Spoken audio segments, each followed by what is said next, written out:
Sou aluno de doutorado. Pronto. Oi, boa tarde. Meu nome é Felipe, eu sou aluno de doutorado. Eu vou apresentar um artigo hoje intitulado Plasma Cell-Free Mitochondrial DNA as a Marker of Geriatric Syndromes in Older Adults with HIV. Esse artigo fala sobre o DNA mitocondrial, né, no plasma, que é o foco do nosso trabalho também. E o desfecho que ele compara é com síndromes geriátricas, né? Nós vamos estudar desfechos cardiovasculares e ele está falando sobre síndromes geriátricas de uma forma geral, focando na questão cognitiva. É um grupo que estuda HIV, que estuda doenças infecto-contagiosas e estuda também idosos, né? Que é o foco do nosso trabalho também. E aí eles vão focar na questão das síndromes geriátricas, né? Aqui eles chamaram. A gente vai ver de que forma que esse estudo vai contribuir para a nossa pesquisa também. Bom, a revista, que é o Journal of Acquired Immunodeficiency Syndrome, o JADES, é uma revista famosa na área de HIV. Ela tem classificação Qualis A2, né, não é A1, mas é uma classificação A2 nas ciências biológicas, ciências médicas não tinha. E o fator de impacto da revista 3.7, que é um fator de impacto considerado bom, né? Apesar de nos últimos meses e anos esse fator de impacto está uma curva de tendência de baixo. Bom, o estudo foi feito na Weill Cornell Medical College University, em Nova York. É uma universidade que fica em Manhattan, no East Side, ali do lado do East River, né? Próximo àquele teleférico assim, que vai de Manhattan para aquela ilha, né? É um lugar muito bonito, a universidade é muito bonita e eles têm lá um centro de estudos clínicos em AIDS e doenças infecto-contagiosas, né? E todos os pesquisadores são de lá ou do grupo de hospitais presbiterianos que existe em Nova York, né? Essa universidade faz parte desse grupo presbiteriano, né? E eles ou estão na Weill Cornell ou em outra universidade no hospital presbiteriano. Aqui onde fica, né, a universidade, bem ali ao lado do Central Park, né? Algumas avenidas do Central Park, do lado do East River. E aí os pesquisadores, são dois professores, o pesquisador principal e o último, né, da lista da publicação, a Carrie Johnston, que é uma professora, né, da faculdade. Ela estuda doenças infecto-contagiosas, tem mestrado nessa área, residência também, já participou de ensaios clínicos também nessa área. E o pesquisador principal, né, o professor, na verdade, que atua em diversas áreas da universidade, é o responsável pelos ensaios que acontecem naquela universidade, nessa área de doenças infecto-contagiosas e de HIV. Eles estudam também idosos, como eu falei, estudam fragilidade, senescência, então é um grupo que tem muito a ver com a pesquisa que a gente está fazendo, né? O que eles estudam tem muito a ver com o que a gente pretende estudar também. Essa figura é uma figura que retrata os Estados Unidos, mas eu achei interessante trazer porque é um perfil dos países desenvolvidos e países em desenvolvimento também. 7 milhões e meio de pessoas vivendo com AIDS estão acima de 50 anos. Esse aqui é um retrato de 2018 dos Estados Unidos. Vocês podem olhar aqui do amarelo em diante. A maior parte dos pacientes estão, pelo menos mais de 50%, 50 anos para frente. 125 mil, 156 mil, 106 mil. Ou seja, os pacientes com HIV estão ficando velhos, estão se tornando idosos, muito por conta da terapia que tem sido eficaz. E com esse avanço da idade, com esse aumento da expectativa de vida dos pacientes HIV positivo, aumentam também as comorbidades, evidentemente. Então, assuntos que não eram tratados ou não eram discutidos na década de 80, 90, nos anos 2000, agora precisam ser discutidos. Doenças associadas ao HIV que não tinham foco naquela época, agora precisam ter foco, porque elas estão presentes e estão aumentando em prevalência. E aí a gente discutir novos biomarcadores, novos focos, para que esses pacientes sejam atendidos na sua totalidade, não somente na terapia antirretroviral. É isso que a gente está buscando, entender como que o DNA mitocondrial tem esse papel no envelhecimento, na inflamação, na senescência, enfim, e no HIV. né? E como que isso tudo se conecta.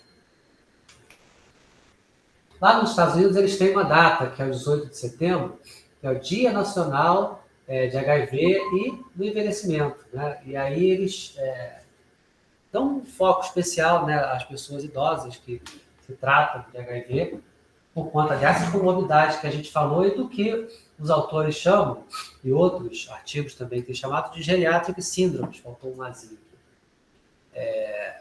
E aí essas síndromes, como a gente viu, são diversas, né, por conta do HIV, por conta da própria idade e por conta do HIV, né, e essas coisas se misturam.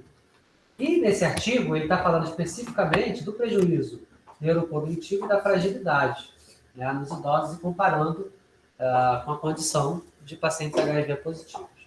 E aí fala da inflamação, né, com o avanço da idade, que leva esse nome de inflammation, né, em muitos artigos, né, um neologismo que eles usam para mostrar o processo inflamatório, esse avanço do processo inflamatório com o decorrer da idade. Com relação ao DNA mitocondrial, a gente já falou bastante sobre a função dele, né, e que papéis que ele exerce, né, no corpo, no organismo humano. A gente já falou dele como marcador e mediador da inflamação, da sepse, da lesão celular, da lesão da mitocôndria, por diversos motivos. E no último artigo que a gente apresentou, a gente falou do papel do DNA mitocondrial como sinalizador. Quando a gente falou daquelas microvesículas, né, que são liberadas no plasma, e o conteúdo daquelas microvesículas funciona como sinalização. Então, eu dei, inclusive, o exemplo de uma célula que tem a função mitocondrial prejudicada ou lesada, e aí uma microvesícula dessa com DNA mitocondrial pode se aproximar dela, ceder aquele DNA mitocondrial por algum mecanismo e aquela célula retomar a sua atividade mitocondrial, a sua produção de ATP, a fosforilação oxidativa, todo o mecanismo inerente à mitocôndria. Então, esse papel de sinalização é uma coisa que a gente não tinha falado até o artigo anterior. Com a questão das microvesículas, a gente citou a sinalização. Não só com relação ao DNA mitocondrial, mas todos os mediadores e substâncias que se encontram dentro daquelas microvesículas. Mas isso também cabe no DNA mitocondrial.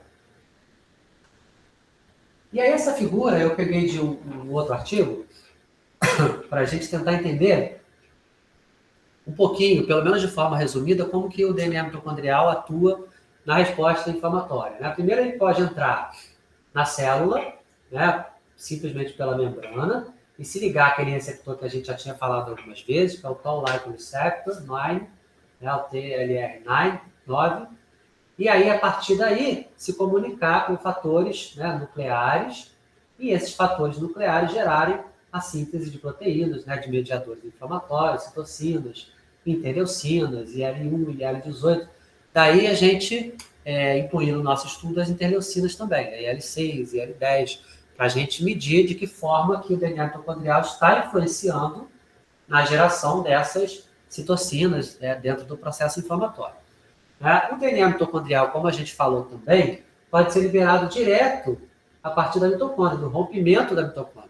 Tanto os radicais livres, esse RAS aqui, quanto o próprio DNA mitocondrial pode ser liberado a partir da mitocôndria, por conta de estresse, da mitofagia, ou de alguma lesão que a mitocôndria sofrer por algum outro motivo, o DNA ser liberado. Daí se ligar ao AMP cíclico, ao GMP cíclico, a essa proteína específica e gerar também mediadores inflamatórios, nesse caso, interferon tipo 1, que também vai ajudar no processo inflamatório. Todos esses mediadores, aqui também resumido, existem outras cascatas, outras vias de inflamação em que o DNA mitocondrial atua, mas todos esses mediadores, no final, gerados pelo núcleo, gerando proteínas envolvidas na inflamação, vão gerar o que a gente chama de inflamassoma, o processo inflamatório generalizado. E aí esse processo inflamatório vai fazer com que sejam atraídas outras células, macrófagos, neutrófilos, e novas cascatas vão se desencadeando, esse processo inflamatório vai crescendo. Muito por conta da simples liberação do DNA mitocondrial, seja pela entrada da membrana, seja pela liberação dentro da própria célula a partir da mitocôndria lesada.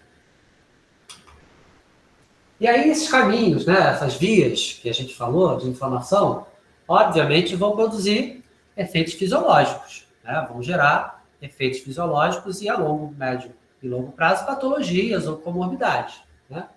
E ele denominou aqui de síndromes geriátricas, né, por conta da idade, do avanço do tempo.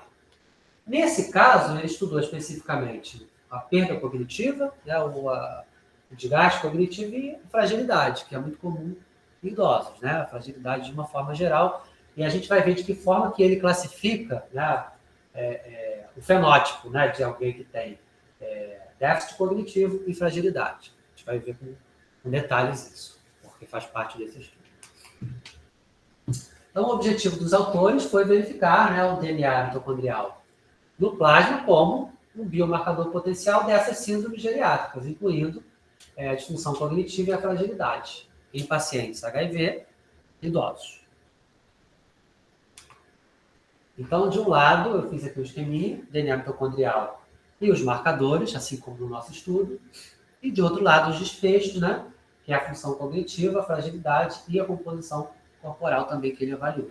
A diferença é que nós vamos também estudar o DNA mitocondrial e os marcadores, só que aqui os nossos desfechos são diferentes, né? São eventos cardiovasculares, enfim. Mas o pensamento e a linha de raciocínio é muito parecida. Então, a hipótese desses autores foi que os pacientes HIV mais velhos, né, ou idosos, com DNA mitocondrial mais alto no plasma, teriam CD4 mais baixo e a razão CD4 e CD8 também mais baixa, além da menor performance cognitiva e de maior prevalência de fragilidade. Tá? Então, ele hipotetizou, né, que o DNA mitocondrial mais alto vai corresponder a CD4 mais baixo, maior fragilidade e maior disfunção cognitiva.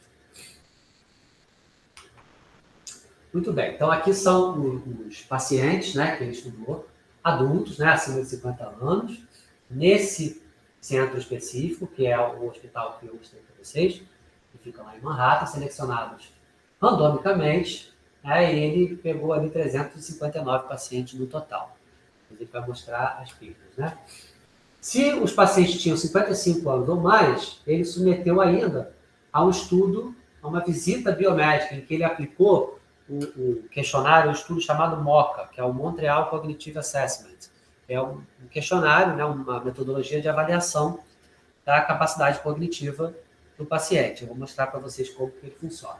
Então, na prática, ele só utilizou os pacientes acima de 55. Primeiro ele pegou acima de 50, mas como para aplicar esse MoCA, o paciente precisa ter mais de 55, ele acabou nivelando em 55 anos. Então, 54 tinham menos de 55, ele excluiu. 56 declinaram, desistiram.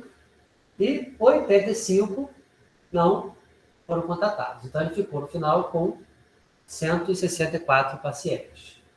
Um não completou o questionário e 8 não falavam inglês ou não era a língua de preferência deles, então ele também excluiu, ficou no final com 155 pacientes. Tá? Desses 155 pacientes, o que ele estudou? A fragilidade, né? Aplicou o teste de fragilidade, que eu vou mostrar para vocês em seguida, mediu o DNA mitocondrial, claro, marcadores inflamatórios e bioimpedância, ou a impedância bioelétrica, que eu também vou mostrar para vocês como que eles fizeram. Aqui houve algumas perdas, né? Pequenas, então, na verdade, foi muito próximo de 155 cada grupo desse aqui. E aí, o que ele fez, né, as intervenções que ele aplicou, o questionário, o MoCA, que eu falei para vocês, teste de fragilidade, a bioimpedância. Esse aqui é um índice que é aplicado para pessoas idosas com relação a comorbidades também. O índice acima de 28 mostra que esses pacientes têm maior tendência a comorbidades, a inflamação. Fez a amostra de sangue com 8 horas de jejum para medir o DNA mitocondrial. Foi colhido, né, o termo de consentimento e o estudo foi aprovado pelo Comitê de Ética da faculdade. E aqui o MoCA, né, o teste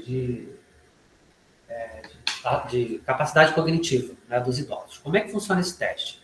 Ele vê diversas funções cognitivas do paciente, como, por exemplo, função visual, a capacidade dele de dar nome aos objetos ou animais, a atenção desse idoso, a linguagem, a fala dele, se é clara, se não é clara, se ele articula bem as palavras, se ele não articula, capacidade de abstração, a capacidade de lembrar, né, de eventos, a orientação, e aí no final tem um score, e no artigo ele classificou como menor que 23, sendo disfunção cognitiva. Na verdade, eu busquei lá o artigo do MOCA, do teste, ele fala abaixo de 26.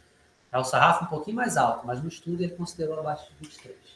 E aqui tem uma figurinha, não vai dar para vocês verem tudo, mas é só para ilustrar mesmo, tá? Do que o paciente precisa fazer para fazer esse teste. Né? Aqui ele precisa completar os traços e fazer o cubo.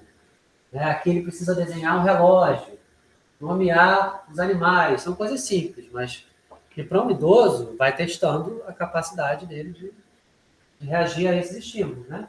Aqui na linguagem tem algumas palavras mais difíceis, né? Umas frases que ele precisa repetir. A lembrança, né? Ele faz como se fosse um jogo da memória aqui, e aí depois, lá na penúltima questão, ele pede para o idoso repetir o que foi falado anteriormente. A orientação, qual o dia, o mês, ano que a gente se encontra, dia. Então, assim, para nós parece simples, mas talvez o idoso seja muito bom na questão da memória, mas no nome dos animais ele já não lembra tanto, ou não consiga se orientar espacialmente muito bem, e tudo isso tem repercussões com relação à função cognitiva dele, em que área, né, da sua função cognitiva ele está mais ou menos prejudicado. Com relação ao teste de fragilidade, né, o teste de fragilidade, também com essa referência que está apresentada embaixo, é feito da seguinte forma: o idoso precisa caminhar 4 metros ou 4,5 metros, e aí é medido o tempo que esse idoso caminha, esses 4,5 metros, de acordo com a sua altura. Então, para homens e para mulheres, óbvio que a altura é diferente, né? Homens com menos que 1,73 precisam fazer em menos de 7 segundos, e as mulheres com menos de 1,59 em menos de 7 segundos também. Então, se eles não conseguem fazer esse tempo, se eles fazem mais de 7 segundos, é considerado que eles têm algum déficit cognitivo, algum déficit, uma fragilidade, né, com relação à caminhada, à mobilidade. E o grip strength, que eles chamam, que é um aparelhinho que mede a capacidade de prensa da mão, né, eles colocam como se fosse uma prensa mesmo, e aí a pessoa puxa aquilo ali e aí é medido no dinamômetro, né, a pressão que a pessoa fez, a capacidade dela de pressionar aquele aparelho. E aí, de acordo com o índice de massa corpórea, eles também têm fator de corte, né? Se for menor que isso, de acordo com o índice de massa corpórea do idoso, em homens e mulheres, ele também é considerado frágil, né? Ou com pouca mobilidade com relação a essa atividade. Então, são as duas atividades que são preconizadas para se medir o nível de fragilidade de um idoso. Né? Primeiro com relação à caminhada, à deambulação, e depois com relação a esse grip strength, que é utilizado em diversos estudos envolvendo exercício físico, atividade física e idosos. São testes ouro, né, classificados assim. Além disso, foi feito um questionário com esses idosos perguntando como eles se sentem. Você se sente cansado? Você se sente exausto? Você se sente fraco ao deitar, ao levantar? Enfim, perguntas genéricas, mas as mesmas, né, feitas para todos os idosos. E aí eles foram dizendo: você perdeu peso nos últimos tempos, né, espontâneo, sem ser por meio de uma dieta específica? Você se sente cansado, exausto? Aqui a caminhada, né, por 4 metros, como eu falei, aquele idoso está nos 20% menores, ou no primeiro quintil, né, com relação à fragilidade. Existe também algumas características, né, alguns fenótipos, que medem se esse idoso está frágil ou não. Então, se o idoso tem mais de 3 critérios, ele é considerado frágil. Se ele tem de 1 a 2 critérios, ele é considerado pré-frágil. E se ele não tem nenhum critério, normal ou não frágil. E quais são esses critérios? Então, esse aqui, né? Perda de peso não intencional, a fraqueza, que é por meio daquele grip strength que eu mostrei para vocês, a resistência reduzida, né, ou pouca energia. Aí tem algumas escalas também que eles medem, VO2 máximo, também pode ajudar. Existem parâmetros para medir essa resistência ou energia baixa. Né? A questão da velocidade, né, da população, baseada na caminhada de 4,5 metros, ajustado por gênero, né, e altura. E o nível de atividade física. Né? Então, desses 5 critérios, se o paciente tiver 3 ou mais, ele é considerado frágil.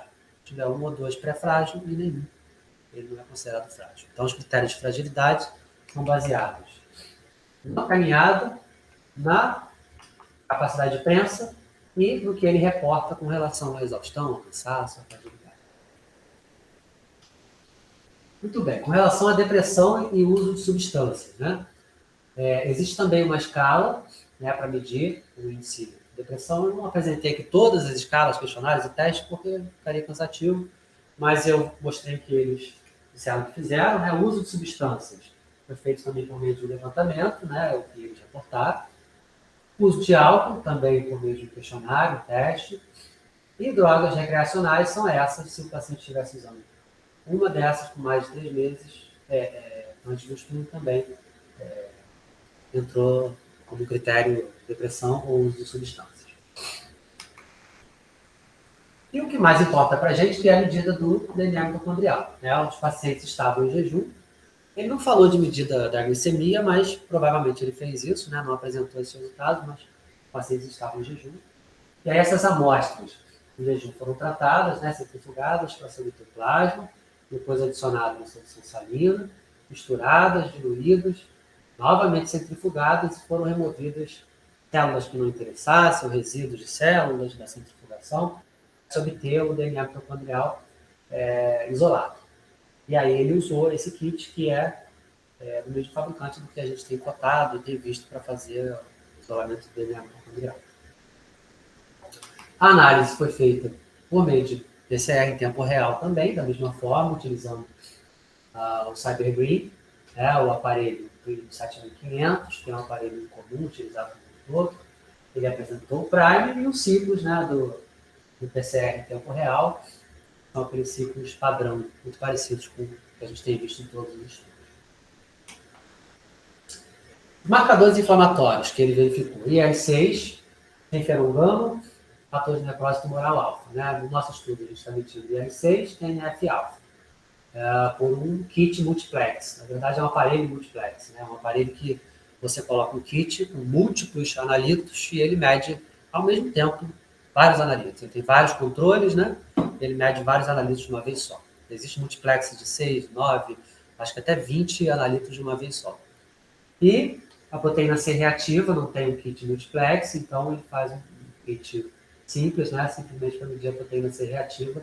A gente também está medindo no nosso estudo porque o Gafre faz isso de rotina, então a gente resolveu fazer também. A composição corporal, né? Um teste de bioimpedância, que é muito comum. Né? Eletrodos são colocados, né, na mão direita, pulso, calcanhar, nos pés, e você faz a bioimpedância, né, desses pacientes, você vê quanto que eles têm de massa magra, quanto que eles têm de massa gorda, né? O nutricionista costuma fazer muito isso, né, para avaliação dos pacientes, na anamnese que ele faz, né? E aí o esqueleto muscle, a massa magra, né, e a massa gorda foram medidos, né? E aí depois, pela altura ao quadrado, ele obteve os índices de massa esquelética e o índice de massa gorda. A gente fala muito sobre o IMC, né? A gente mede, mas aqui ele diferenciou em massa magra e massa gorda para avaliar esses pacientes, a composição corporal deles. Na estatística, ele fez um cálculo amostral, né? Como não tinha nenhum estudo parecido, né? Ou igual ao que ele está fazendo, ele fez uma amostra genérica, né? E chegou ao N de 200 com poder de 80%, né, e um efeito de 0,28.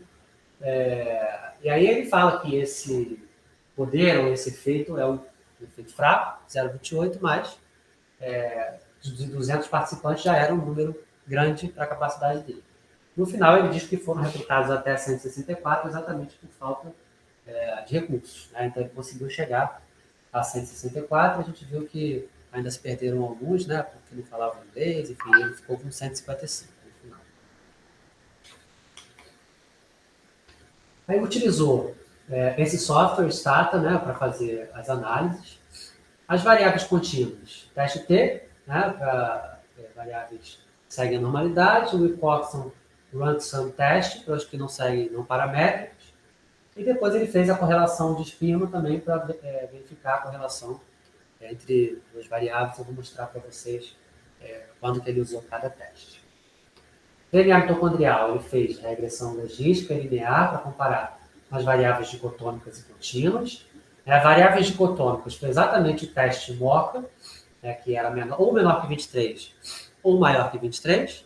Então, ele fez uma regressão logística para avaliar DNA mitocondrial com MOCA. Então, ele fez o log do valor de DNA mitocondrial.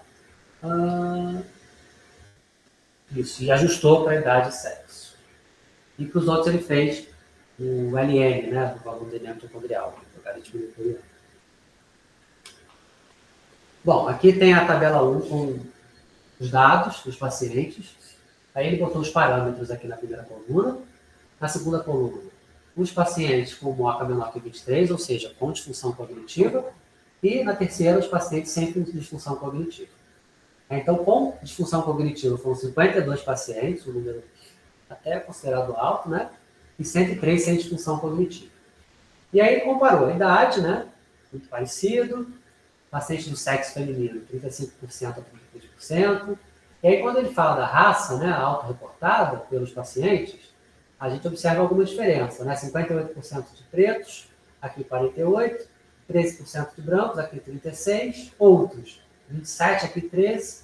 Então, há uma diferença entre esses grupos com relação à raça autorreportada, apesar dele não falar dessa diferença estatística nos resultados da discussão. A etnia, né, não houve tanta diferença. Carga viral, também não.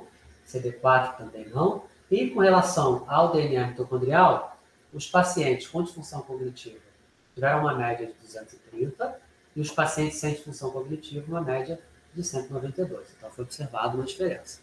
Os pacientes com disfunção cognitiva realmente tiveram um DNA mitocondrial mais elevado. Aí ele fala depois, no texto, na discussão, que há uma diferença estatística. Mas ele não mostrou de T nem nada. Não, ele mostrou depois, na discussão ele mostrou. Porque, assim, algumas coisas eu vinha anotando, né? Então, por exemplo, o cálculo amostral. Eu já tinha anotado isso, você falou que ele fez, mas como ele não tinha, como fosse um referencial, isso, ele chegou nesses 200. Mas, assim, o que seria o referencial, né? Porque tudo depende do desfecho que você vai analisar. Se ele já separou, né, o pressuposto dele é separar com e sem disfunção cognitiva baseada no MOCA, será que ele não poderia fazer um cálculo amostral baseado nesses parâmetros bioquímicos que ele está querendo dosar? Enfim, não sei, né? Fica aí essa possibilidade, né? Aí, assim, a gente vem conversando de uma maneira um pouco mais interativa nos últimos, para não ficar tudo reservado para o final, sim, né? Aí, assim, o que eu anotei que já cabe, de repente, colocar aqui. Justamente a questão da comparação entre esses dois grupos, porque você colocou agora há pouco que ele fez teste T, ou Man Whitney, dependendo aí se paramétrico ou não paramétrico, né? O Wilcox Run Test é o Man Whitney. É a mesma coisa. Então, assim, ok, né? 2 grupos que ele definiu. Antes não tinha ficado tão claro para mim quais eram os 2 grupos, mas aí você mostrando ficou claro. Uhum. Mas o teste T serviria, ou o Wilcoxon, né, para comparar lá o DNA mitocondrial com o MOCA. Né, em função do MOCA. Isso. Que aí seria adequado que ele tivesse já colocado a sinalização aí, sim, né, do estatístico é maior, menor do que 0,05. E aí, de semelhante modo, em relação à questão da etnia, sim, ele não falou, da cor da pele, ele nem menciona. Né, pra gente... mas ele nem menciona lá na estatística que ele fez, por exemplo, um quadrado Fischer, né? Uhum. Que seria a melhor maneira dele avaliar se de fato, entre os 2 grupos, né, a gente tem uma diferença, né? Se de fato tem uma prevalência maior de brancos do que de... Porque é um dado interessante, né, para a disfunção cognitiva, né, em relação à raça, né? Se realmente isso é verdadeiro ou não. Então, assim, já fica essa observação em relação a essa parte da análise, né? Que na hora de categorizar, é interessante fazer também o Fischer, né? Que pode ser para qualquer N, e o Q quadrado se for um N grande, né? Mas, ok, eu tenho outras observações aqui, mas eu vou tentar colocar em outro momento. Aí o que eu observei aqui de interessante é exatamente esse dado, né, do DNA mitocondrial, que ele vai discutir no texto, e a questão da cor, da raça, né, que ele não discute, mas que os dados parecem que apontam para isso, né, mas ele não fala, não discute sobre isso depois. Com relação ao DNA mitocondrial, ele fez a média, né, geométrica. A média dos valores foi de 210, está aqui, ó. 210, 192 sem disfunção, 230 com disfunção. Não teve, aí ele começa a discutir no texto, né, os P's e as diferenças. Não teve diferença entre CD4 e CD8 com plasma com DNA mitocondrial. Não mostra isso em tabela, nem nada. Só não mostra. Depois eu montei, no final eu mesmo montei uma tabela com alguns dados para ficar mais claro, mas ele não mostra a tabela. Ele mostra aqui os P's, né? Esse na verdade não é um S, acho que na hora que eu copiei e colei virou um S. Mas é o resultado do teste Spiro, né? Da correlação. Correlação muito fraca, né? Então não tem correlação e não tem diferença. Na hipótese dele, ele falava que esses fatores teriam diferença com relação à função cognitiva, né? Não ao plasma, ao DNA mitocondrial. Mas é um dado interessante para a gente verificar.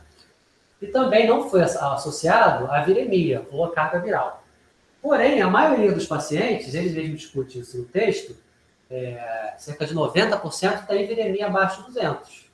Então foram muito poucos com viremia acima de 200. E daí, talvez ele não tenha observado a diferença, né, do DNA mitocondrial com a viremia, como outros estudos mostraram, que a gente já viu os 2 ou 3 que observaram a relação da viremia.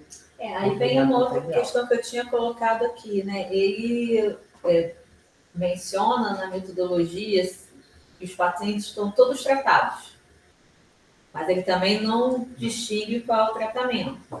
Ele não foca no tratamento, não.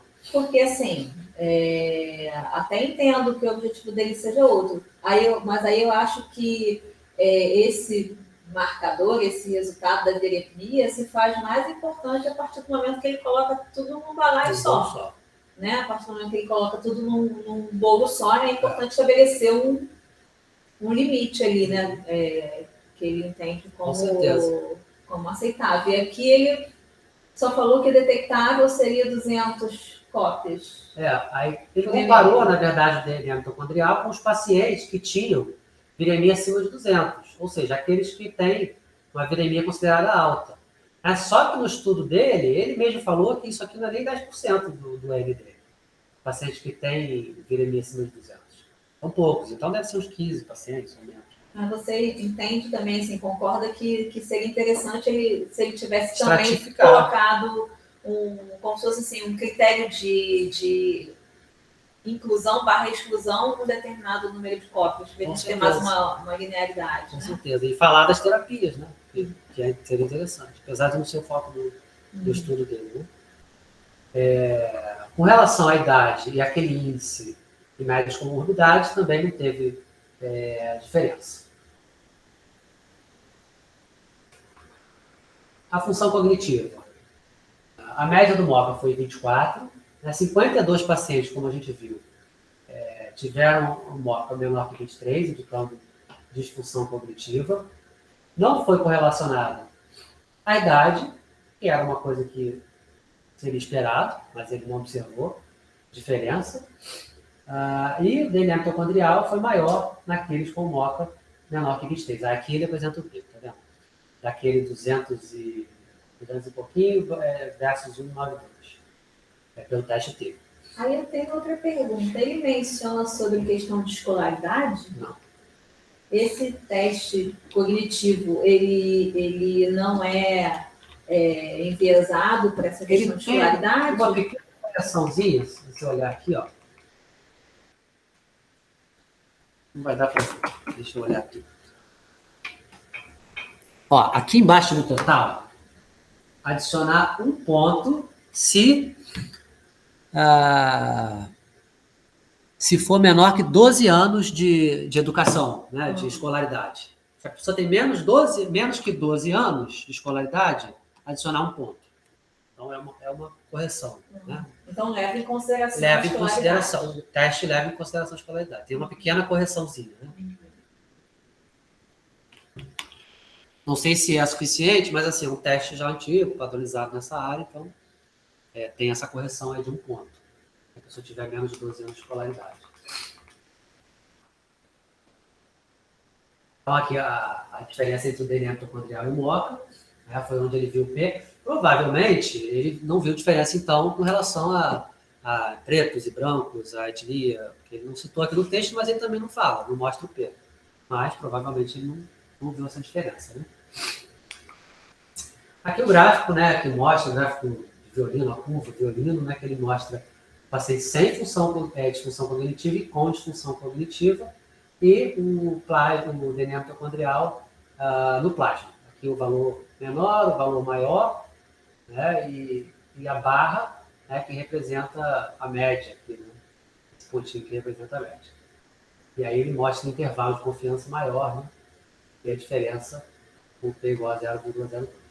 Então, os pacientes com disfunção cognitiva teriam valores mais elevados de DNA mitocondrial. Mas você vê esse gráfico em específico, né? O que ele tem de diferente? Assim, porque eu nunca vi o gráfico em violino. Ele fala de curva violino. Aí ele fala dessa barra cheia, né, que seria a média, a diferença entre o terceiro quartil, né, e aqui o valor mínimo e o valor máximo. E aí aqui seria uma dispersão, né? Essa curva de violino seria a dispersão desses valores. Desvio padrão, enfim. E aí aqui eu não sei se ele faz a comparação entre aqui e aqui ou entre a barra cheia. Eu acho que é a barra cheia. É porque assim... E aqui o DNA mitocondrial em logaritmo netariano. Né? É porque ele está como se ele tivesse colocado ali os valores de cada medida, aí dos 102 no gráfico à esquerda, na curva à esquerda, e dos 50 à direita, mostrando onde que a gente tem maior concentração em que faixa, né? Maior concentração de medidas e quais foram os pontos máximos e mínimos. Isso. Mas aí essa parte vertical eu entendo, eu consigo entender, é muito familiar, né? Sim. Embora a gente mesmo não tenha expressado muitos dados dessa forma. Mas essa barriguinha aí na região central... eu não coloquei aqui a legenda porque ela é muito grande, não ia dar nem para ler. Assim, para mim é muito diferente, eu não sei se ele explica alguma coisa em relação a isso. Ele não fala em detalhes. Quando você fala de dispersão, eu entendo que seria horizontal, vertical, não horizontal, né? Vertical. Não, por que tem essa horizontalidade aí no meio da parada? Eu estou com um artigo também aqui. Ó, vamos lá, legenda aqui. Violino plot, que ele chama, né? LN, plasma mitocondrial para pessoas vivendo com HIV e sem HIV. Os valores médios são mostrados no ponto aberto. Valor médio, na bolinha aberta, né? Tá aqui. Cercado pelo quartil 1 e quartil 3 no retângulo azul. As linhas representam 1,5 do intervalo interquartil. 1,5 do intervalo interquartil, a linha, né?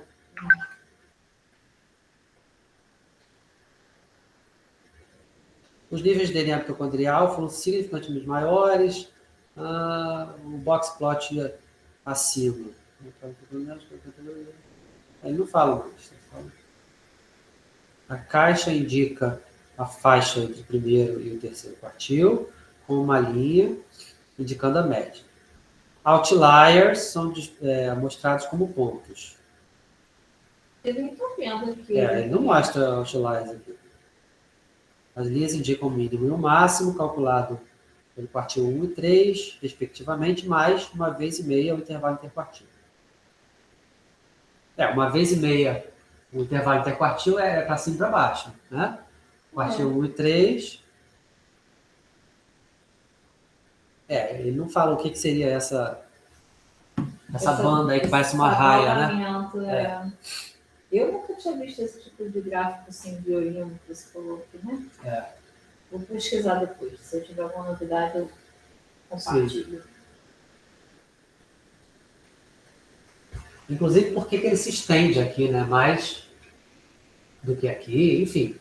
Não, a gente vê que aqui você tem uma variação maior, eu acho, nos com cognição, com disfunção cognitiva, né? Uhum. Então, eu acho que até acompanha. Mas por que tem esse abalamento, né? Sim.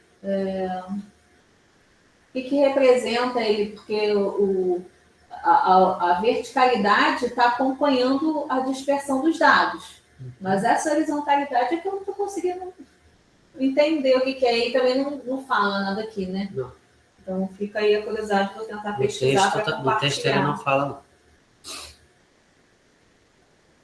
Bom, e aí com relação à função cognitiva, né? Não teve relação entre a função cognitiva e aqueles marcadores que eu mostrei para vocês, proteína reativa, LC, interferon gama TNF-alfa. Os níveis de DNA mitocondrial foram associados com a disfunção cognitiva, né? Aí ele fez o odds ratio de 2, né? Depois de ajustar para a idade, sexo, CD4, epidemia e para a depressão. Daí a importância de avaliar o estado depressivo dos pacientes, fazer todos aqueles testes que ele mostrou, para depois ajustar e saber que realmente o DNA mitocondrial está variando em função da disfunção cognitiva e não de outros fatores, né, que podem gerar confundimento. Então, na tabela 2, ele mostra, né, a disfunção cognitiva, né, o DNA mitocondrial, e a razão de risco, né, o odds ratio. E aí ele mostra ele 2,02 só para o DNA mitocondrial, e com relação aos outros ele não observa diferença. Então, houve a variação da disfunção cognitiva em função do DNA mitocondrial.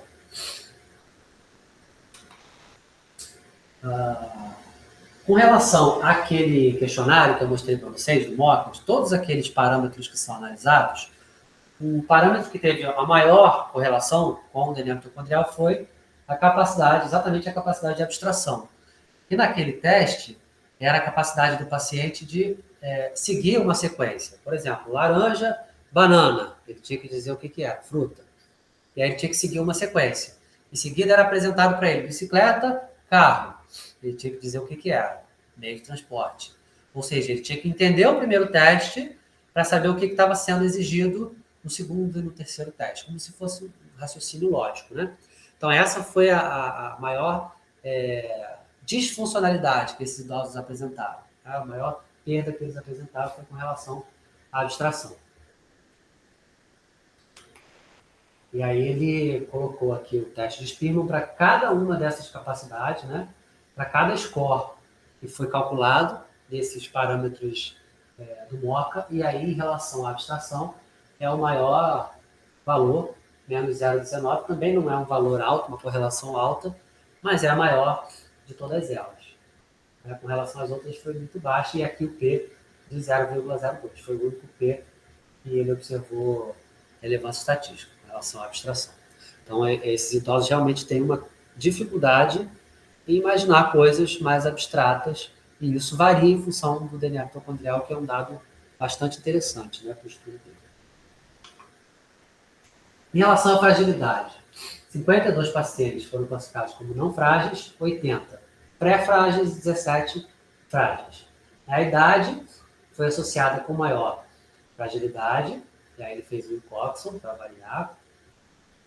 Repara que a idade não foi associada a déficit cognitivo, mas a fragilidade sim. E aí eu montei essa tabela porque ele discute todos esses dados também no texto. Eu montei essa tabelinha para a gente ter uma ideia.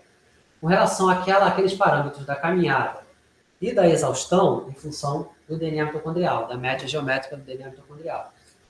Pacientes com caminhada devagar ou lenta, DNA mitocondrial 270, sem caminhada lenta, 198.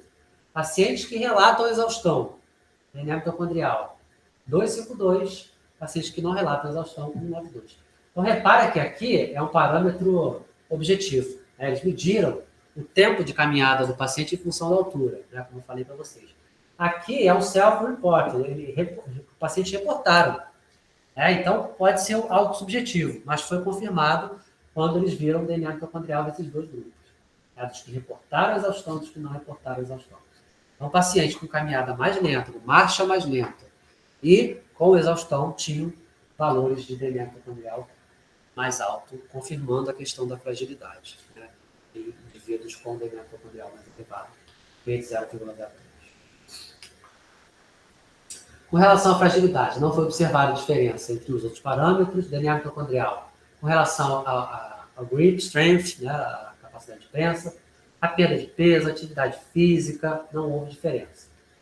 Também com relação ao IL-6, foi observado maior em pacientes com fragilidade, aí sim houve correlação, é um dado também interessante. Os outros marcadores não foi observada diferença. Apesar disso, o DNA mitocondrial não foi relacionado ao IL-6. Então, repara que ele observou DNA mitocondrial em função da fragilidade e IL-6 em função da fragilidade. Mas não houve correlação entre DNA mitocondrial e IL-6, que era de se esperar, mas não houve correlação.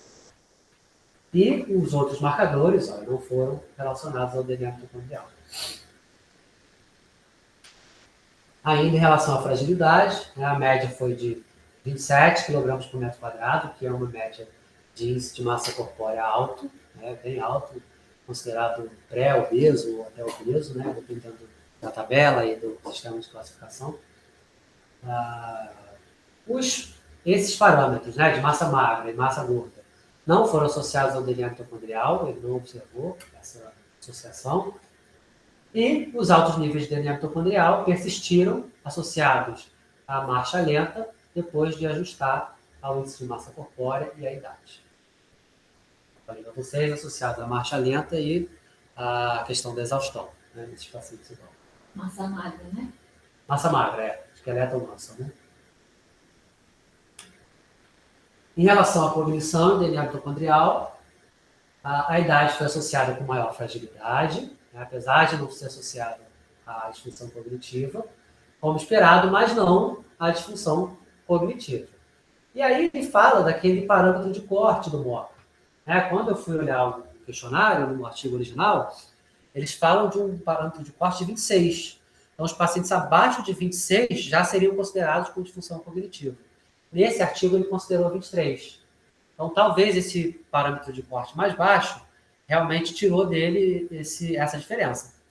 Ele poderia ter feito, com parâmetros mais altos, ou até com relação ao original de 26 e ver se tem relação entre a idade e a disfunção cognitiva.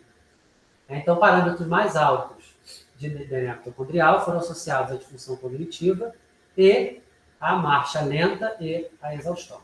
Então, os pacientes idosos com menor disfunção cognitiva caminham mais devagar e com exaustão têm valores mais altos de DNA mitocondrial, segundo esse estudo. Com relação àquelas síndromes geriátricas, que ele falou no início, a patogênese está muito ligada à inflamação, claro, a diversos fatores, mas como ele falou muito do DNA mitocondrial, de marcadores inflamatórios e do inflamassoma no início, exatamente para chegar a essa conclusão, e a essa discussão. Essas síndromes estão associadas à inflamação, à disfunção mitocondrial e à morte celular por diferentes caminhos, a apoptose, por diversos motivos, a programada ou a apoptose gerada por um fator externo, enfim. Então, é uma questão multifatorial, são síndromes multifatoriais e que envolvem diversos sistemas do nosso organismo.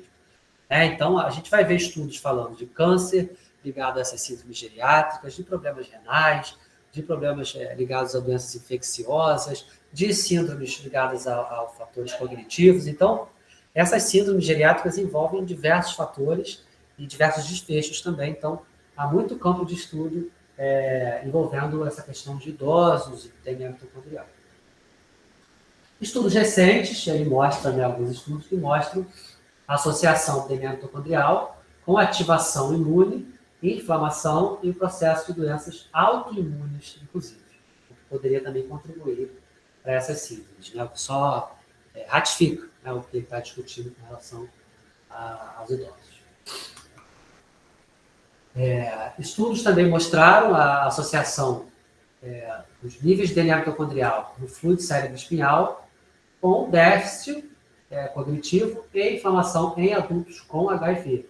Então, ele mostra alguns outros estudos que já tinham falado sobre isso. Depois ele mostra ainda um estudo em pacientes sem HIV, em que mediram também o DNA mitocondrial no fluido cérebro espinhal e também estava mais elevado em casos de pacientes com doenças neuronais, né, ou doenças neurológicas. Né? Então, há uma associação entre os níveis de DNA mitocondrial, perda cognitiva, inflamação, doenças neurológicas. Com relação aos marcadores, né, ele não observou diferença, mas estudos também mostraram, esse estudo é de 2018, mostrou a diferença em mulheres e crianças de ambos os sexos entre DNA mitocondrial e L6. A gente já viu também um outro estudo que mostrou essa correlação. E depois o estudo em animais mostrou a relação entre DNA mitocondrial e fator de necrose tumoral. Daí a gente também estudar na nossa pesquisa esses dois marcadores. O estudo deles não mostrou, ele cita como possibilidade para explicar isso falta de poder ou de robustez do estudo dele, né, para detectar essas pequenas diferenças, né, desses marcadores inflamatórios. Em relação à força do estudo, aí ele entra na capacidade dele de gerar os resultados que ele hipotetizou e nas limitações do estudo, né, a força do estudo. É uma investigação nova, sem dúvida, né, um estudo do ano passado, foi publicado em 2022.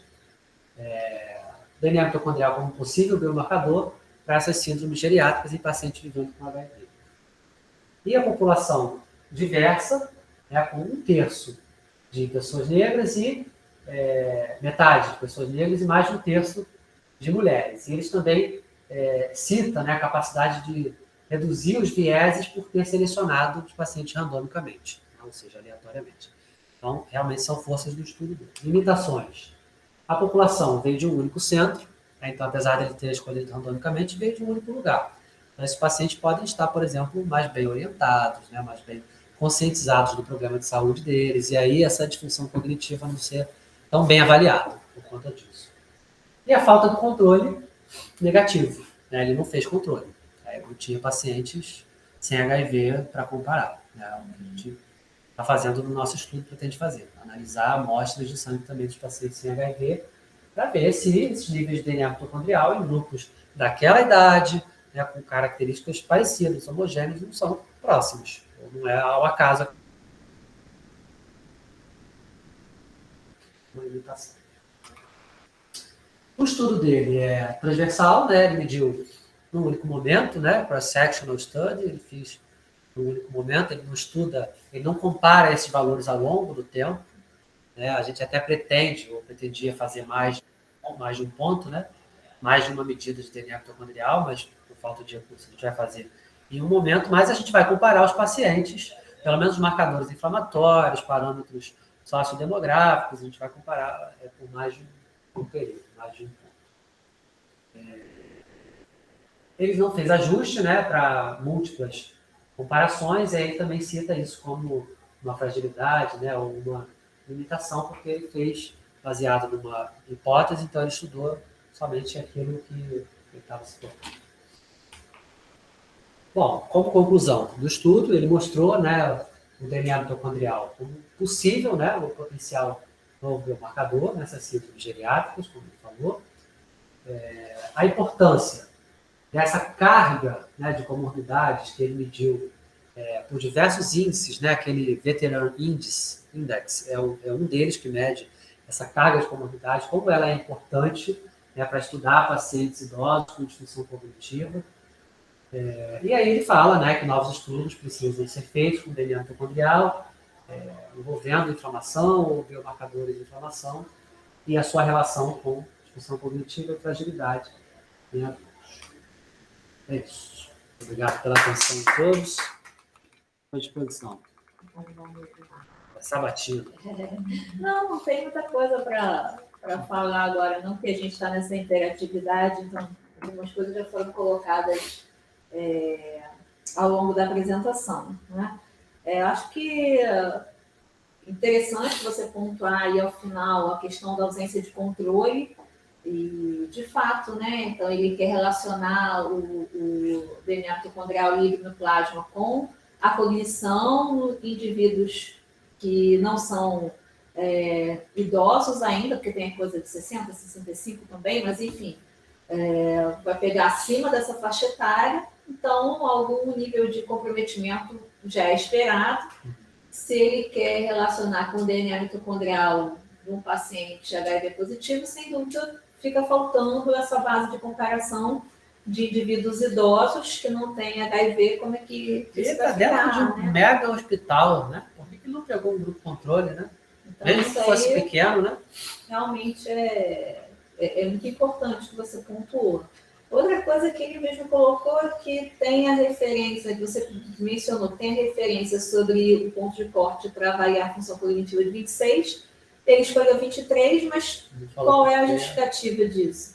Então, como a gente estava conversando antes da sua apresentação em relação ao seu projeto, a gente sabe que os projetos, eles podem ter o seu curso ligeiramente alterado pelas circunstâncias, mas as coisas ainda assim precisam ter propósito. Então, se não dá para manter a proposta original, a gente vai fazer alguma mudança baseada em quê? O que a gente consegue ver com isso? Então, a gente está falando do ponto de corte que acima daquele ponto de corte que é uma disfunção cognitiva. Abaixo. Abaixo de 26. Abaixo, né? Porque a gente, para cada ano de estudo, acrescenta um ponto. Né? Então, quanto menor é a função cognitiva. Então, assim, ele está colocando aí pessoas que ficaram no intervalo de 23 a 26 como uma função cognitiva prejudicada, que pela referência original, pelo que eu entendi, né? Na referência abaixo de 26 já é considerado disfunção. Mas então, na verdade, ele pega aí. Ele pega abaixo de 23. Então, pessoas que podem ter disfunção cognitiva que ele não pegou. Talvez e será que isso não mascara essa correlação? E por isso que ele não viu a correlação? Ele fala, talvez por isso não tenha visto a correlação dele. Mas assim, por que então? Se é uma questão de. Já tem os dados, é uma questão de reorganizar os grupos. Eu não sei se tem outras referências que trabalham com 23. Ou mas se é o protocolo da unidade, do hospital, né? Não sei. Da universidade. Isso tudo fica faltando ele não falou. um esclarecimento, porque ele pode estar aí trazendo uma dispersão para o dado dele que dificulta alguma correlação baseado simplesmente nisso. Esses são dados que já são coletados e você pode simplesmente organizar os grupos, por que não? Sim. Então ficou faltando, de fato, essa justificativa. Que pode não ser a referência lá original, mas se é no centro de estudo dele, então que mencione, né? Você citou logo no início que é uma revista que é conceituada, né, nessa área específica, na verdade, para a questão de pacientes com síndrome da imunodeficiência adquirida, um fator de impacto de 3,8, mais ou menos. É um artigo de 2022, então um artigo recente. Sim. E por que isso não foi questionado pelos referidos? A gente vê que, às vezes, os estudos que são observacionais, eles têm algumas limitações que fazem com que o fato de você conseguir um contingente razoável, de repente, já favorece a sua publicação. Sim. A gente vê também com alguns artigos que a Camila apresenta, algumas falhas que ainda assim passam, né? Então fica aí essa observação. Acho que uma questão interessante que ele colocou foi diferenciar a questão da massa magra da massa gorda, porque o índice de massa corporal ele só faz relação entre peso e altura. E você pode ter dois indivíduos de 100 quilos, né? Um com 1,5 m, outro com 2 metros. Lógico, o MC vai ser diferente, mas como que a gente vai ficar nisso dentro dos pontos de corte, né? Então, você realmente saber o quanto que é massa magra e massa gorda, hoje em dia a gente já vê que é o mais interessante, esse cuidado ele teve aqui, né? Na verdade, acho que eu nem anotei muito mais coisas a respeito do artigo para comentar. Eu consegui entender a questão do violin plots. A gente pode voltar lá para ver isso. Né? E aí, o que eu vi aqui rapidamente? Que esses violin plots, eles associam dois tipos de representação gráfica. O box plot e o histograma. Então, se a gente for analisar só o box plot, que é essa linha aí vertical e com esse box no meio, a gente vai ver os intervalos interpartis que você comentou, né? A média e tal, e o final da linha vertical mostra os limites que ele estabeleceu. Bom, o violino seria o semelhante ao histograma. Então, você tem nas pontas dos violinos, o que você comentou, né, sobre os outliers. Então, você tem o limite máximo e mínimo do box plot, mas esses outros pontos que estão acima e abaixo dessas linhas verticais aí dentro do violino são os outliers. Então, a gente consegue ver se o outlier está próximo ou não do limite superior e do limite inferior. Então, a gente vê que no caso do primeiro gráfico ali, a gente tem o limite superior batendo no que a gente chama de outlier, enquanto mesmo não acontece para o limite inferior. A gente tem um outlier que não bate com o limite inferior. E aí, no gráfico mais à direita, a gente vê que embaixo, né, a gente tem um outlier próximo ao limite superior, ao limite inferior, e em cima não está tão próximo quanto, mas está um pouquinho mais distante. E aí, o que seria essa região mais gordinha do violino? Aonde os dados se concentram mais, que vocês falam de alguma coisa da dispersão, Sim. Mas na verdade a maioria dos dados se encontra em que intervalo? Sim. Então a gente vê que a gente tem uma distribuição mais... É uma incidência maior ali no meio. Ali, né? No meio. E depois são pontos de incidência, né? É um histograma mesmo. É um histograma. E aí você consegue ver, assim, realmente, né, nos dois grupos, como é que ficou esses dados, que de repente a gente pode não ter diferenças, que na verdade aqui até tem, né? Esse P foi 0,02, então ele aponta a diferença entre esses dois grupos. Então, na verdade, esse aqui seria mais disperso.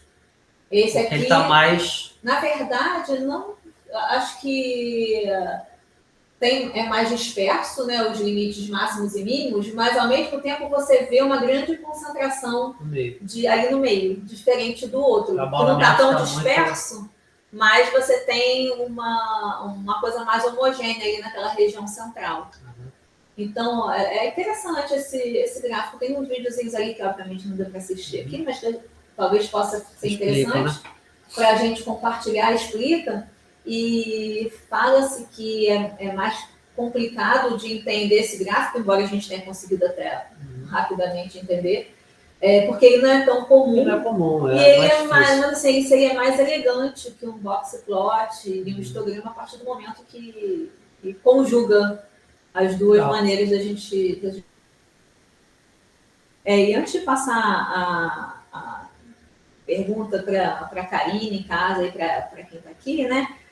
Só trazer uma informação que eu vi mais recentemente. A gente sempre tenta começar a apresentação localizando, né, no tempo, no espaço, o estudo e também o periódico onde o estudo foi publicado, qual é o fator de impacto, qual é o qualis e tal. E aí eu comento que até um tempo atrás a gente tinha uma relação linear entre qualis e fator de impacto, que hoje em dia já não é assim. Tem vários parâmetros bibliométricos que são conceituados, são considerados, e você tem essa estratificação, né, em 8 classes, de acordo com intervalos de 12,5 aí de probabilidade, né? Dentro da área-mãe. Assim. Então, qual é a relevância desse periódico dentro daquela área-mãe? Então, dividindo 100% e 12, a gente vai ver, né, qual o extrato que ele vai cair. E aí acontece, de às vezes, né, diferente do que você conseguiu para esse periódico, você nem sempre consegue jogar no qualis capes, no último quadriênio, e ver um qualis ali. Mas aí eu andei vendo, né, que a gente tem como consultar outras bases de dados para ver justamente, né, nessa distribuição aí desses 12 intervalos aí na verdade, esses 8 intervalos de 12,5, aonde o seu periódico ele se encaixa, né? Então, é como se ele tivesse uma relevância, vamos colocar assim, de 60%. Então, isso é o limite mínimo para você ter uma revista A3. E aí eu posso compartilhar depois com o grupo essa base onde você pode verificar isso para, na ausência do qualis capas, a gente ter uma maneira de nos situar além do fator de impacto. Tem revista que não aparece mesmo. Tem como ver nos Scopus, mas o que eu consegui ver com mais facilidade foi no Clarivate. Aí depois eu vou compartilhar com o grupo, né, porque a gente sempre fica nisso. Né? Mas eu acho que em relação às observações que eu tinha para fazer, é isso. Eu acho que você é sempre muito claro na sua apresentação, mostra que você domina o assunto, né? Então, acho que é sempre bom de ver. A gente, às vezes, não tem o nosso recurso audiovisual ajudando muito. A dica que eu sempre dou é tentar aumentar ao máximo o contraste quanto possível dentro do PowerPoint. Tem vezes que não dá, esse né? artigo até as figuras mas tem como você, vamos dizer assim, na hora de colocar uma figura, você selecionar essa figura e mexer em contraste, mexer em definição e para ficar mais claro. Melhorar um pouquinho dentro dessa limitação que a gente tem. Quando a gente constrói uma figura, mais fácil ainda da gente tentar controlar isso, né? Porque quem está vendo em casa vê muito bem, mas quem está aqui às vezes não vê tão bem, né? Então, acho que fica essa observação mais uma vez e te parabenizar pela sua apresentação. Eu ia falar mais uma coisa, mas eu não me lembro no momento, vou passar para os demais, e aí depois qualquer coisa eu complemento, tá? Bom, aproveitar que as meninas estão aqui hoje ainda, e elas fazerem aí suas perguntas, os seus comentários e tal, tá? Tentando no dizer da Sara. Vou contar para elas. Quero João embora daqui a pouco, né? Mas eu Felipe, parabéns. Suas apresentações são muito claras e esse assunto também é muito interessante. Eu não tenho nenhuma dúvida, mas eu quero pontuar isso. Parabéns. Obrigado. E aí, tá, amigos? Mas parabéns, Felipe, pela apresentação. Eu gostei muito e acho que ficou bem claro, principalmente essa discussão que você teve com a professora, tornou mais claro o assunto, também a questão do gráfico, então eu acho que ficou certo. Bom. Sabe? Parabéns também, Felipe, a apresentação bem objetiva, bem clara. A questão mesmo que eu não entendi seria só o gráfico, mas a professora me salvou, conseguiu explicar. Eu acho que o projeto do Felipe, eles são mais objetivos, palatáveis, talvez, né? Não saiam tanto da nossa zona de conforto, não apresentem coisas muito, muito escalafobéticas, né? Acho que para quem é da área de farmácia, assim, que está lá no laboratório, está coletando amostra parâmetro bioquímico, é mais fácil de lidar do que um estudo epidemiológico, como o da Camila, que eu não sei o curso de farmácia atualmente. Você fez na UF também, né? Eu fiz na FRJ, eu não lembro de ter visto, assim, ter tido uma disciplina associada. Então, acho que mesmo dentro da pesquisa, não era uma área que era explorada anteriormente por mim, então a gente sempre tem um desconforto um pouquinho maior, né? Mas é interessante também, por outro lado, porque nos motiva a buscar e a compreender mais coisas, né? Além daquelas que a gente já compreendia. Então, embora a gente gaste ATP, tem que fosforilar, eu fico satisfeita de ver que a gente está em cada uma dessas áreas conseguindo caminhar. Então, acho que isso tudo é muito bom.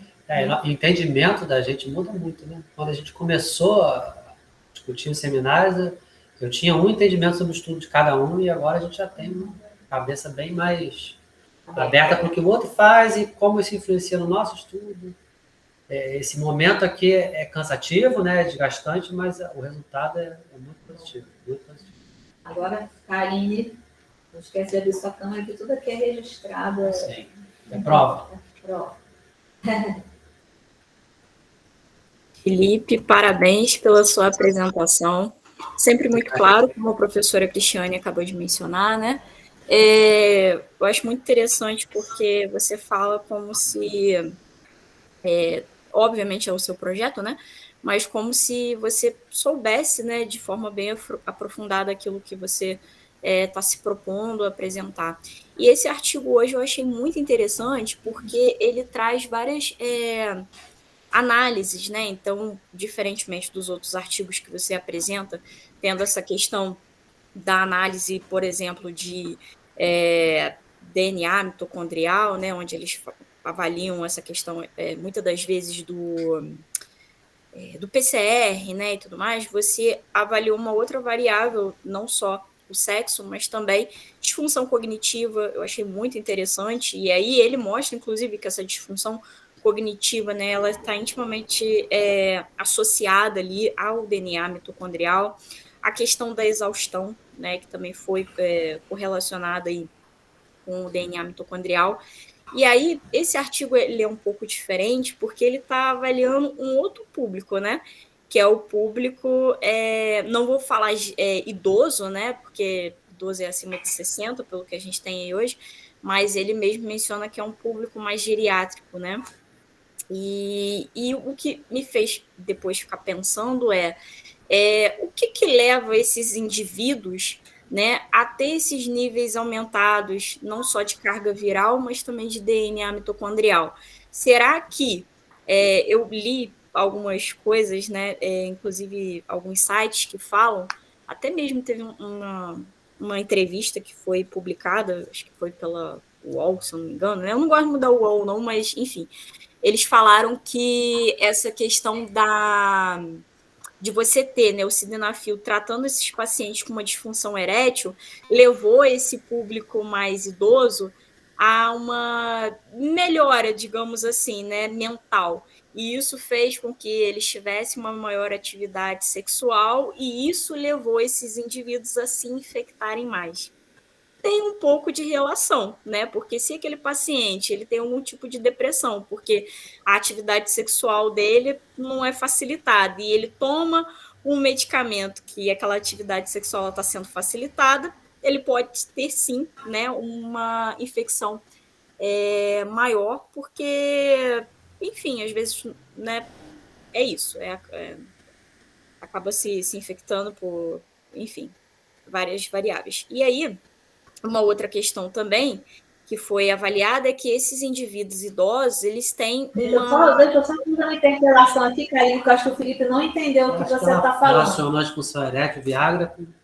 Porque o que acontece é que você não está vendo ela está falhando a entendendo coisa, melhor. Mas eu estou vendo ela aqui, então eu estou lendo cadê ela?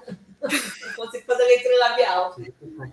Então, ela está dizendo, ela está falando que viu uma entrevista que mostrou que os indivíduos, né, os homens mais velhos, fazem uso de sildenafil, sim, e aí essa questão da disfunção erétil fica minorizada. Isso acho que favorece que eles tenham um comportamento sexual, de repente, menos cuidadoso. Menos cuidadoso. Isso aumentaria a questão dos casos, né, da contaminação. Que é uma motivação diferente daquela que você estava comentando, né? Da gente ter indivíduos, por vezes, né, tendo um comportamento menos precavido, mais jovens, mas como a gente tem um tratamento que tem sido progressivamente melhorado, esses indivíduos estão envelhecendo, e daí ter esse grupo, né? Então, não a aquisição do vírus na idade, enquanto na faixa está idosa. Mas isso também aconteceu. Né? Isso que a Karine está falando também aconteceu. Agora não faz tanta diferença, mas na época do lançamento do Viagra teve realmente isso. A contaminação de muitos idosos por conta do...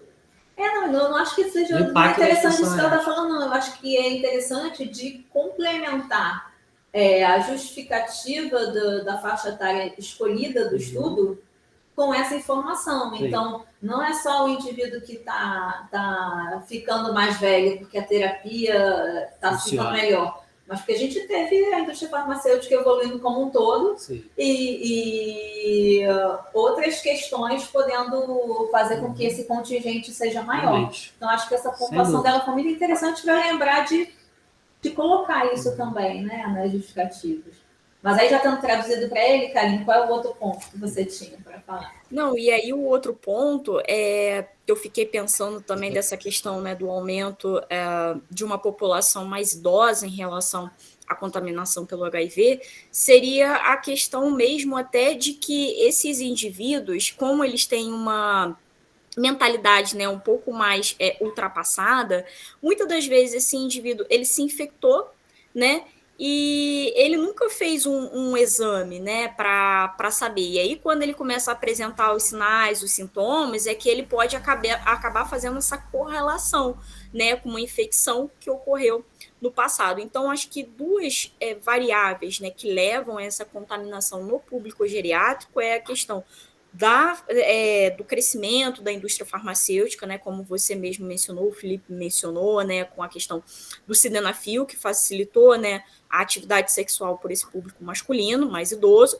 e também a questão até mesmo da própria visão mais ultrapassada, muitas das vezes da vergonha desse indivíduo mais idoso, né, de procurar uma ajuda, de fazer um exame, e quando ele vai ver, ele já está com uma carga viral extremamente elevada. Então, acho que são dois pontos que, conforme foi sendo feita a apresentação do Felipe, me fizeram repensar do porquê esse estudo também está sendo feito nesse público, né? Acho que seria a minha única pontuação desse estudo. Salientar mais uma vez que eu achei extremamente interessante ele ter avaliado todas essas outras variáveis, né, como não só a idade, mas também a disfunção cognitiva, né, os testes que o Felipe acabou mencionando. Achei extremamente interessante esse artigo. Então, Felipe, mais uma vez aí, parabéns. Obrigado, valeu, Karine. Obrigado pela contribuição. Mas, de fato, ele não viu, então, a correlação com os marcadores inflamatórios, né? Ele falou que não houve. Na verdade, houve a relação do IL-6 com fragilidade, só. Foi o que ele observou. IL-6 com disfunção cognitiva, não. IL-6 com DNA mitocondrial, não. E os outros marcadores com nenhum outro desfecho também. A única que ele observou foi IL-6 com fragilidade. E aí teve diferença. Porque assim, no nosso pressuposto a gente quer correlacionar, né, o DNA mitocondrial com o IL-6, né, TNF, proteína C reativa e a questão do evento cardiovascular ou de fator de risco, né, que eu também achei interessante aqui, bem, ele fez composição corporal e tal, não é o que a gente vai fazer exatamente, né? A gente vai ver aquelas coisas básicas de IMC e tal, mas enfim, também tem um certo... por esse ponto, também passa pelo que a gente pensou, né? Embora ali ele queira relacionar com a questão cognitiva, a gente quer correlacionar com a saúde cardiovascular. Né? E que quando a gente estuda essas síndromes geriátricas, a parte cardiovascular faz parte, né? O outro artigo lá que fala das síndromes, diversas doenças lá crônicas, que estão associadas a envelhecimento, inflamação, aumento de seria interessante a gente trazer um artigo desse, né? Que já, de repente o foco fosse... tem revisões, né? Tem outros, até desses autores mesmo, que falam sobre as síndromes geriátricas associadas a inflamação, enfim, a isso tudo. E aí entram várias coisas, não só a parte cognitiva, né? Como eles estudam também envelhecimento, eles focam nessa parte cognitiva. Tem um ambulatório de geriatria, enfim. Talvez fosse interessante a gente tentar ver se eles têm um estudo, né, que o foco fosse a parte cardiovascular, até para a gente ver se, nossa, esse aqui, será que isso já tem, não tem? Onde que a gente se situa dentro disso, né? Talvez fosse interessante. Mas eu acho que é isso, então, pessoal. Karine, só mais uma perguntinha que me surgiu aqui agora. Felipe, você até o momento viu algum estudo que menciona uma relação entre algum gene, alguma questão até mesmo do DNA mitocondrial nas mulheres associadas ao estrogênio, se, por exemplo, essa depressão, principalmente nesse artigo aqui que a gente está falando, né, de um público acima de 50 anos, né? Se essa questão da baixa síntese de estrogênio, da expressão, né, do hormônio do estrogênio, ele tem relação com o indivíduo, ele tem uma maior susceptibilidade, né, essa carga viral pelo vírus HIV, tem alguma coisa? Estrogênio com relação a quê? Ao HIV, porque assim, a gente quando fala dessa questão de diferenças entre homem e mulher, né, a gente sempre fala aquela questão entre diferenças biológicas e diferenças sociais. Focando nas diferenças sexuais, a gente pode ter alguma coisa relacionada à própria expressão gênica, né, a questão do cromossoma, dos cromossomas, melhor dizendo, e a questão dos hormônios sexuais. E uma coisa que é muito batida é o efeito cardioprotetor do estrogênio. Então, acho que o que a Karine está querendo saber é se em relação à infecção por HIV, a manifestação da doença, tem algo relatado sobre essa questão de diferença entre sexos e fundamentado no estrogênio. Se tem, Karine, eu desconheço, não sei. Não sei mesmo. Nos artigos que eu li, ligados ao DNA mitocondrial, eventos cardiovasculares em pacientes HIV, enfim, mesmo sem DNA mitocondrial, não vi nenhum relato em relação a isso. Pode ser que tenha, eu posso até procurar ver, né, se tem relação, mas eu não acho vi que nenhuma pode ser discussão. interessante, talvez, não focar no estrogênio, mas se gênero, há algo né, relatado em relação a gênero, em relação a sexo, porque até, de certa forma, tem parâmetro para lembrar, porque o seu resumo da SOCERJ, a gente acabou levando para esse lado porque a gente só tinha mulher, né? Sim. Então, tem um estudozinho que fala isso. Talvez fosse algo que a gente tivesse que olhar mais, né? Até porque, a princípio, a gente não vai separar homem e mulher por conta do N. Isso. Mas, dependendo do que a gente encontrar, pode ser interessante levar a discussão para esse lado, né? Excluindo uma possível diferença ou sugerindo uma possível diferença. Com relação a esses marcadores que a gente está focando, em DNA mitocondrial, eu não vi grandes relatos assim de diferença de gênero, não. Mas... talvez a gente possa ver com o nosso estudo, não estratificar exatamente homem e mulher por conta do N, como a gente já falou. Mas não sei, eu nunca usei. Mas a gente já viu alguns artigos que trazem aquela análise, né, que é o Principal Component Analysis, o PCA, que quer verificar a influência de uma variável num determinado parâmetro. De repente, a gente pode ver lá na frente, jogar o gênero, de ver essa questão do gênero e ver se, tem uma influência aqui. A gente, então, não separou exatamente por conta do N, mas tem essa influência do gênero. Sim. E discutir algo a esse respeito. Sem dúvida. Tudo bem, então, Karine? Não, perfeito. É porque eu acho que logo no início, o Felipe, quando ele mostrou aquela questão da cascata de sinalização, acho que ele mencionou alguma coisa de mTOR, né? E bem na época atrás, quando a gente trabalhava com essa questão da hiperleptinemia, né? Falava-se muito da hiperleptinemia associada a mTOR, e aí o estrogênio ele tem essa capacidade, né, de modulação da questão até mesmo da obesidade, né, já que é uma citocina pró-inflamatória, e aí eu fiquei pensando nessa interligação, né, do estrogênio associado ao HIV mesmo. Mas é tudo muito, enfim, estudar o organismo como um todo é muito complexo. Até essa questão da inflamação. O que não envolve inflamação? Eis a questão. O que não envolve inflamação? Então, a Covid envolve inflamação, o HIV envolve inflamação, a obesidade envolve inflamação. O artigo que saiu essa semana do nosso grupo, fibrilação atrial envolve inflamação. Então, assim, é muito complexo, mas assim, será que a inflamação que a gente está comentando, a gente fala de inflamação em geral, mas quais são as nuances dos processos inflamatórios associados à COVID, associado ao HIV, associado à fibrilação atrial, porque eu não sou expert em inflamação, mas se fosse tudo exatamente da mesma forma, qualquer anti-inflamatório serviria para tudo. Então, as nuances, né? A grande questão é justamente se o estrogênio interfere de que maneira nessa condição, é na mesma que a outra? E a gente foca muito nessa questão das diferenças entre os sexos, mas cabe a gente pensar que ela pode existir ou ela pode não existir também, né? Acho que não dá para a gente generalizar tudo, né?